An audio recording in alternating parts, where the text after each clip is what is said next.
हलवा येतो. हा, हे वाक्य लक्षात ठेवा बर का. जनये सुखाचे आणि दिल्या घेतल्याचे हे आपल्याला घालवायच बसले तर. आणि म्हणून आपलं कुणी नाही हो, कुणीच नाही. नाही रे नाही कुणाचे कोणी नाही रे नाही कुणाचे कोणी नाही नाही कुणाचे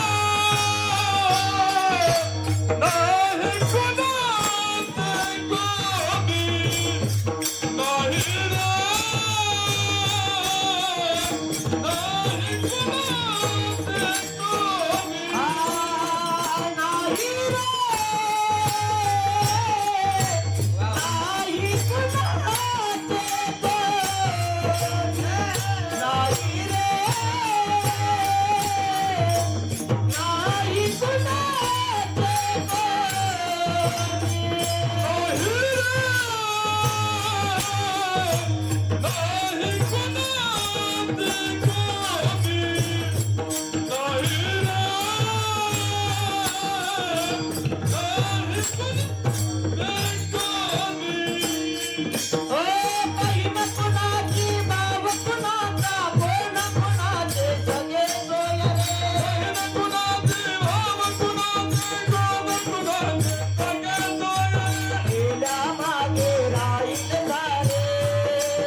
बहीण कुणाची भाव कुणाचा,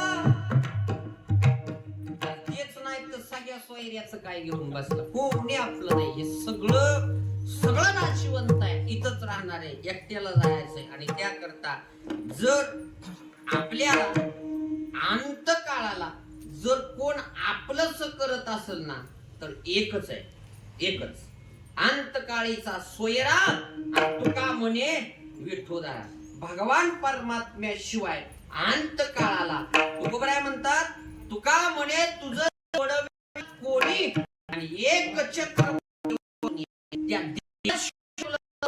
नाही. आणि तुकोबरायांचं मत, आता तरी पुढे हाची उपदेश नका करू नाच्याचा. तुकोबराय म्हणतात, हे आयुष्य व्यर्थ घालवू नका.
आयुष्य जात आहे पहा, काळ जपतसे महा. म्हणजे काळ मोज घोर वहा स्वहित नेन कोण आहे आपला, आपल्याला लागणार स्वहित घोर वहा. मग स्वहित करून घ्यायचा तर ध्यानी राहा, म्हणजे देवा सतत ते राहू द्या, याच्यात तुमचं तुकोबराय म्हणतात हे तुकोबरायांनी दंडवत घातलं.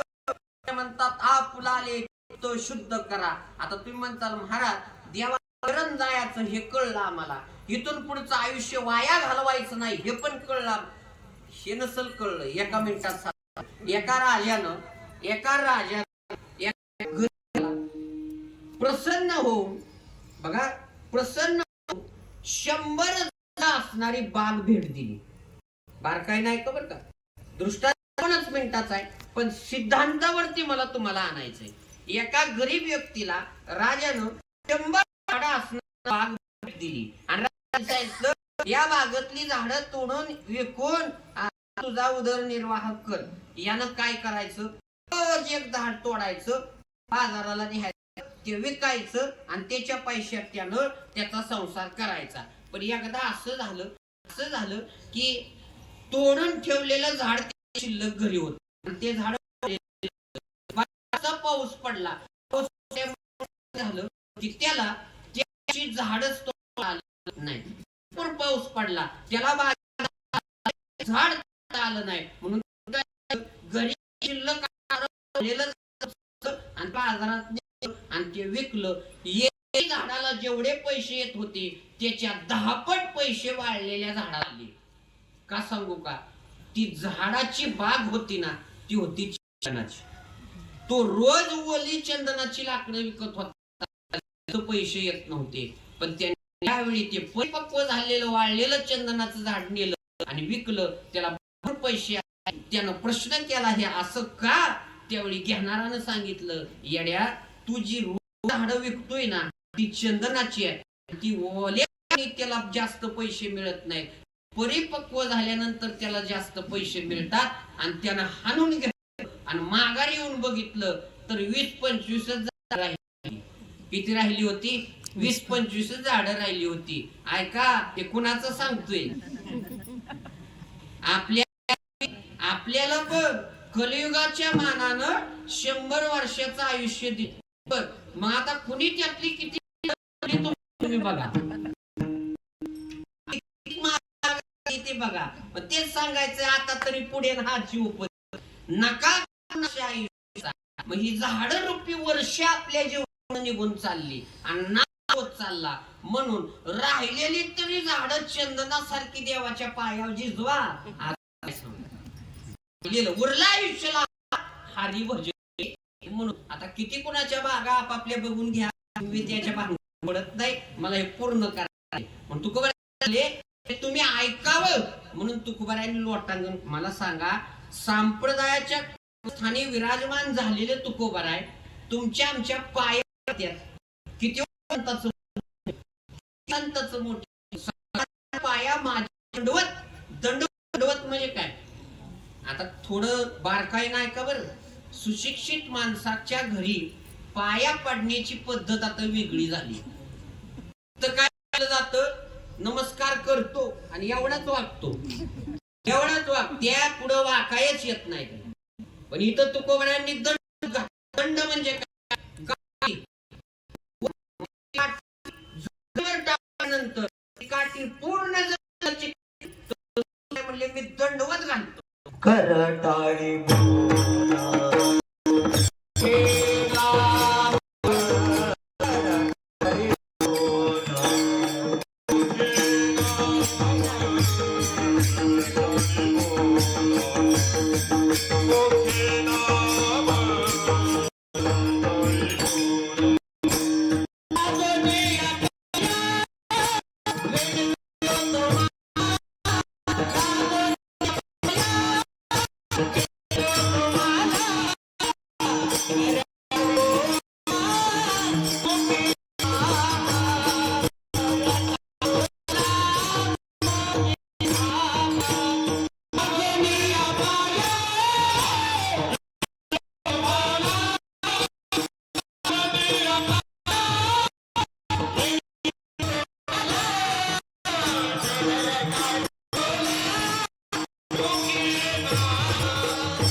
भगवान परमेश्वराच्या प्रत्येक अवतारात देवाबरोबर कृतयुगामध्ये भगवान परमेश्वराच्या अवतारात तू काय प्रल्हाद आहे, त्रेतायुगामध्ये वालीचा मुलगा म्हणून तुकोबाराय अंगद आहे, द्वापारामध्ये बरोबर तुकोबाराय उद्धव आहे, कलियुगात ते उद्धव आणि नामदेवरायाचा अवतार म्हणजे तुकोबाराय, ते तुकोबारायच्या पाया पडते, ते पाया आहे कोणी या पाया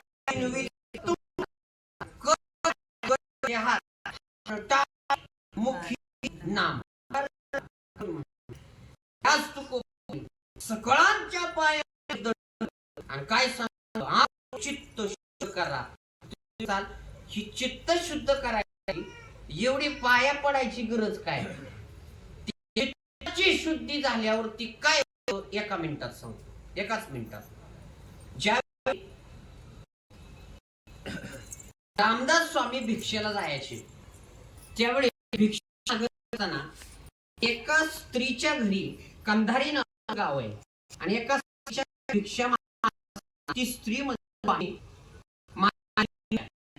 तुम्ही आमची भक्ती करताय ना त्या रामचं ठेवून द्या, तुम्ही काय भिक्षेसाठी पदार्थ करू ते सांगा, रामांचं दर्शन झालं पाहिजे मला, तुला भिक्षेच्या वेळी असताना देतो त्या आणतो त्या झाला की उद्या रामचंद्राचं दर्शन आणि आनंदी झाल्यानंतर त्या स्त्रीनं दुसऱ्या दिवशी रामदास स्वामी देवाला घेऊन काय खीर बनवली आणि रामदास स्वामी तिला भेट करता निघाले. निघाले असताना हातात एक कमंडलू आहे, कमंडलू घेऊन त्यांनी रस्त्यात एक जाणी गाय असली आणि त्या गाय स्वामी त्यातलं शेण उचललं आणि कमंडलू पुढे त्यांना माती कचरा दिला तो त्यांनी पुढे ऐकलाय.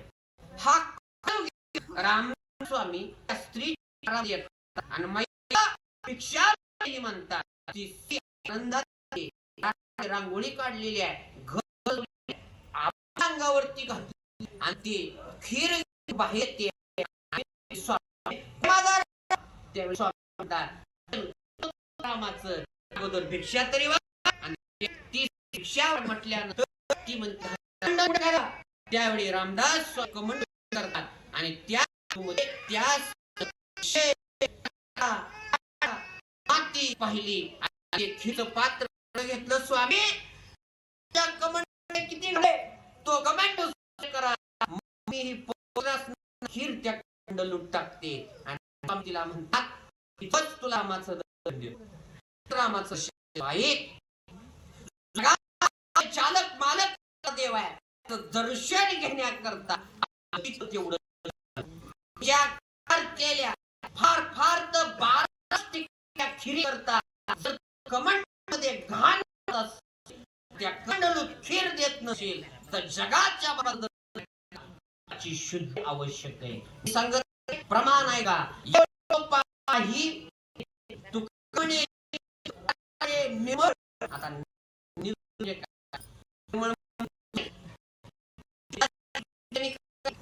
निर्मळ मन काय त्याचा उपयोग नाही तिथं चित्ताची सांगतो.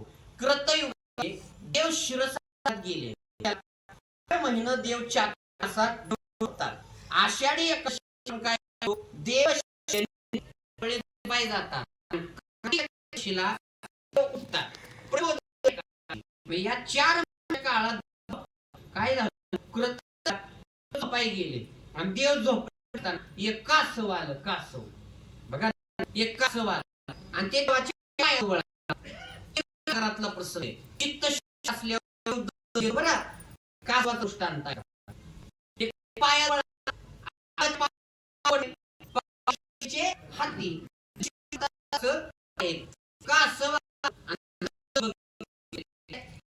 कासव काही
देखा नाही ए देवा, अरे तुझे पाय अजून बघत असताना माझं मन भरलं नाही.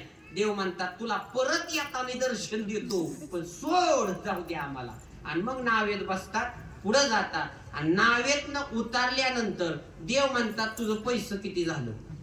शेवटचा 2 वाक्य शेवटची सेवा संपवतो. देव म्हणतात तुझे पैसे किती झाले, तर ते केवट काय म्हणतं, देवा तुझा आणि माझा एकच व्यवसाय आहे, तुझ्याकडून मी काय पैसे घेऊ. लक्ष्मणाला राग आला. लक्ष्मण पुढे आला, ए नावाड्या, तुझं ऐकून घेतो म्हणून काय पण बोलतो का, तुला कळतं का हे कोण आहे. हा दशरथ राजाचा पोरगा राम आहे. ते म्हणतं गप. तो राम जरी असला आणि देव जरी असला तर त्याचा आणि माझा एकच व्यवसाय आहे. आणि एकाच व्यवसायातली माणसं एकमेकाचं पैसे घेत नाही ती. आणि मग एक व्यवसाय कसा, लक्ष्मणानं विचारलं. मग त्यावेळी ते केवट सांगतं, हे बघ लक्ष्मणा, मी नदीतून नावेतून तुम्हाला पहिलं तीरावर आणतो. आणि हा जो देव आहे ना, हा भवनाम नदीतून मृत्यूरूपी सागराला जात असताना पहिलं तीराला आणतो. दोन्ही कार्य एकच आहे. आणि म्हणून माझा आणि देवाचा एकच व्यवसाय. मी देवाकडून पैसे घेणार नाही. शुद्ध ज्याचा भाव झाला दुरी नाही देव त्याला, त्याला देव दूर नाही. म्हणून तुकोबारायांनी लोटांगण घातलं, सकळांच्या पाया माझे दंडवत, आपलाले चित्त शुद्ध करा.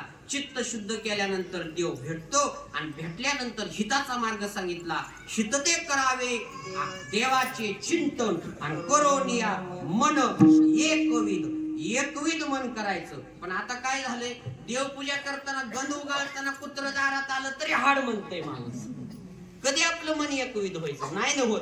म्हणून हे मन एकविध मन कसं आहे माहितीये का, तुम्हाला सांगू का, हे मन इतकं विचित्र आहे. तुम्हाला सांगतो, पंढरपुरात चंद्रभागेत पुंडलिकाचं मंदिर आहे. आलं तुमच्या सगळ्याच्या डोळ्यासमोर मंदिर. इतकं मन फास्ट आहे. मन चंचल चपल, जाता येता न लगे वेळ. आता पुंडलिकापासून या परत इथं आलं का मन तुमचं, इथं आलं. किती वेळात आलं. हे मनोवेगानं धावणारं मन आहे. आणि म्हणून हे मन स्थिर करा.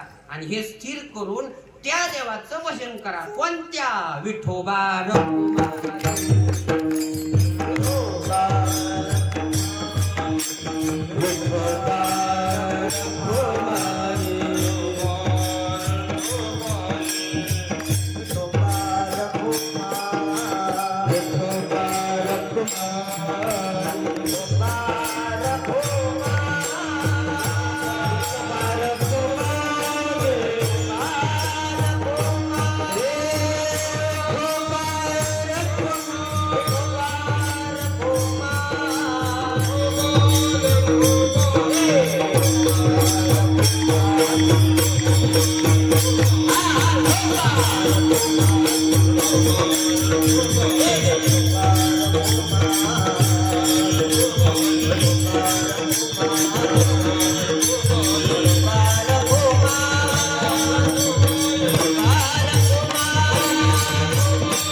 आता तरी पुढे हाचे उपदेश नका करू नाश आयुष्याचा. सकळांच्या पाया माझे दंडवत, आपुलाले चित्त शुद्ध करा. 3 चरणाचा भावार्थ पाहिला. हित ते करावे देवाचे चिंतन करो नियामन एकविध. सकळांच्या पाया माझे दंडवत, आपुलाले चित्त शुद्ध करा. आणि शेवटी तुकोबाराय सांगतात, जसं संसारामध्ये कोणत्या गोष्टीत तुमचा फायदा आहे आणि ती गोष्ट करा हे तुम्हाला सांगावं लागत नाही, त्याप्रमाणे हिताच्या मार्गाला जाण्याकरता हे तुम्हाला सांगायला लागण्याची गरज पडली नाही पाहिजे. म्हणून तुकोबाराय म्हणतात, करा काय फार शिकवावे. शेवटचं तुका बनला होय तो गाव.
तुका मने लाभ होय तो व्यापार करा काय फार शिकवावे सकळांच्या पाया माझे दंडवत आपुलाले चित्त शुद्ध करा ज्ञानेश्वर माऊली ज्ञानराज माऊली महाराज ज्ञानेश्वर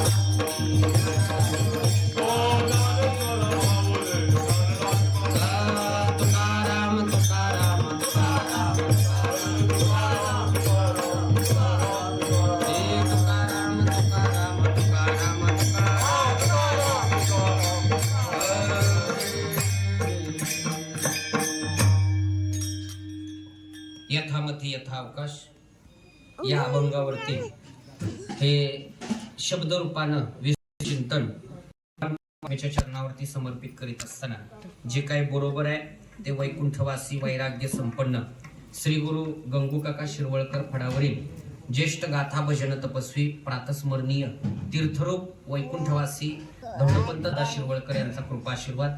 जे चुकीचं आहे ते माझ्या बुद्धीचे दोष समजून मला परत करा।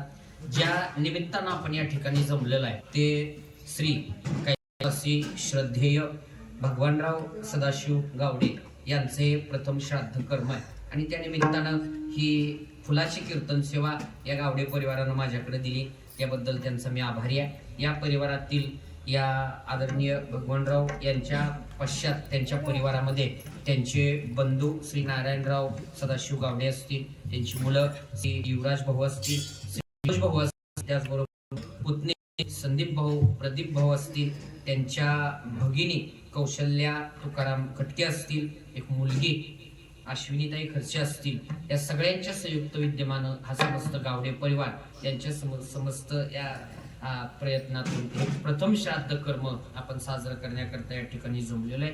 आपणाही सगळ्यांनी या ठिकाणी उपस्थित राहून या लेकरांच्या पाठीवरून वडील नावाचं छत्र हरपलेलं आहे, पण तुम्ही सुखदुःखाच्या कोण्याही कार्यामध्ये त्यांच्या पाठीशी उभा राहता आजही आलेला आहात। इथून पुढेही त्या परिवाराची हीच अपेक्षा राहते, म्हणून आपणाही सर्वांचा आभार मानत असताना या कथासंगी मला ज्यांच्या आनंद मिळाला त्यामध्ये विनेकरी असणारा हा, त्याचबरोबर ज्येष्ठ गायनाचार्य आबा महाराज चव्हाण, त्यांचे चिरंजीव सागर महाराज चव्हाण, दोघही जळगाव बिलारवाडीचे, त्याचबरोबर शांतीदास नगर गोखळीचे गायनाचार्य आमचे दाजी कपिल महाराज असतील, त्याचबरोबर आदरणीय बाबा आहेत, त्याचबरोबर आपल्या जवळ असणाऱ्या गायत्री लॉन्स या कार्यालयामध्ये ज्यांची ही वारकरी शिक्षण संस्था आहे ते मृदंग विशारद हरिभक्तीपरायण पांडुरंग महाराज शिंदे यांची ही सगळी वारकरी शिक्षण संस्थेतले बालगोपाळ महाराजही या ठिकाणी उपस्थित आहेत, त्यांचे विद्यार्थी सुद्धा या ठिकाणी उपस्थित आहेत। अतिशय चांगली ही वारकरी शिक्षण संस्था आहे, अतिशय गोरगरीब मुलांना त्या ठिकाणी हे मृदंगाचं वारकरी संप्रदायाचं त्या ठिकाणी अध्ययन पठण घडण्याकरता ही संस्था आपल्या जवळ आहे। आणि मी तर म्हणेन अशा सत्कार्याला हेची आम्हा करणे काम बीज वाढवावे नाम या महाराजांना या ठिकाणी आपल्या सारख्या उदात्त दातृत्व काही लोकांनी जर या सत्कार्याकरता मदत केली तरी सुद्धा महाराज ते स्वीकारतील, याची सगळ्यांनी नोंद घ्या। या ठिकाणी ही सेवा बाबांच्या चरणावर समर्पित देवा नाशिले ते हे तर त्या मला घालून या परिवाराची आपली भोगता यावं ही योजना देवाकडे मागतो। या ठिकाणी थांबत असताना शेवटचं वाक्य कीर्तन, माणसाला दोन कारणार्थ जन्माला घातले, दोन्ही कारण पाळा। पहिलं कारण देवे देह गोमट, कारण ज्ञानोबरायांनी सांगितलं सगळं तीर्थाची ज्ञानोबरायांची भाषा आहे, जेवढे तीर्थ त्या सगळ्या धूर सोडा करता जे माचपेरे तया सेवेशी शरीरे शरीर त्या सेवे करताय, या शरीरानं काय करायचं, लोन म्हणजे हे शरीर वडिलांच्या नावावर निंब लोन करायचं, आई वडिलांच्या हयाती त्यांच्या अश्रू येऊचे नाही, ही श्री विष्णूची अनुभव नाही तुझा, देवा पूजेपेक्षा पूजा श्रेष्ठ आहे। म्हणून भजना म्हणजे सगळेच मंडळात यावं असं नाही, घरी बसून रामकृष्ण म्हणलं तरी भजन घडतंय आणि आई वडिलांची सेवा केली हे सार्थक झालं। एवढं बोलून या सेवेला होण्याचं कारण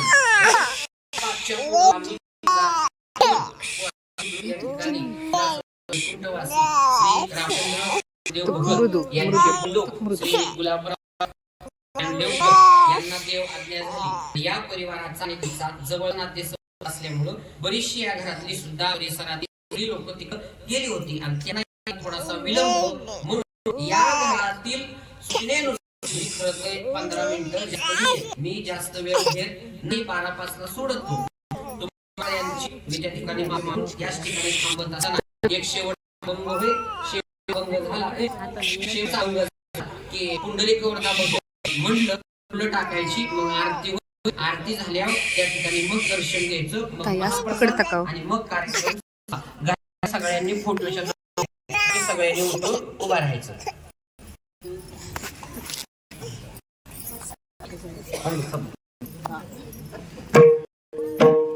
आम्ही जात तुम्ही कृपा असू द्यावी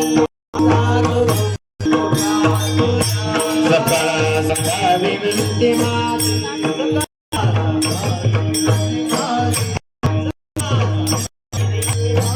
वाढ वेळ झाला उभा पांडुरंग वैकुंठात